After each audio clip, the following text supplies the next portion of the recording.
नमस्कार. राज्यामध्ये जर बघितलं तर जे आहे सोयाबीन मार्केटचे बाजारभाव कोणत्या रेंजमध्ये आहे, काय आहे ते आपण डिटेलमध्ये बघूयात.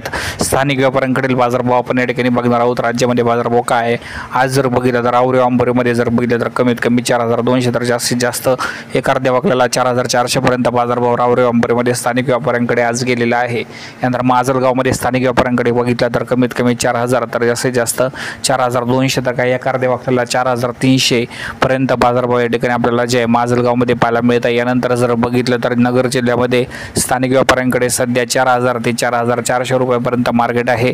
लातूरमध्ये जर बघितलं तर स्थानिक व्यापाऱ्यांकडे 3,900 तर 4,500 रुपयापर्यंत मार्केट या ठिकाणी लातूरमध्ये पाहायला मिळत आहे. मोठ्या प्रमाणात जर बघितलं तर नाचक्की सोयाबीनची झालेली आहे. सरकारने या ठिकाणी शेतकऱ्यांना फसवलं आहे असं वाटत आहे. मोठ्या प्रमाणात बाजारभाव कमी आहे. बाजारभाव वाढले पाहिजे. बाजारभाव जास्त नाही पण 5,000 5,500 रुपये झाले पाहिजे तर शेतकऱ्यांना परवडेल. सध्या पावसामुळे सुद्धा मोठं नुकसान या ठिकाणी. एकंदरीत जर बघितलं तर जे पुढच्या काही काळामध्ये बाजारभाव वाढले पाहिजे.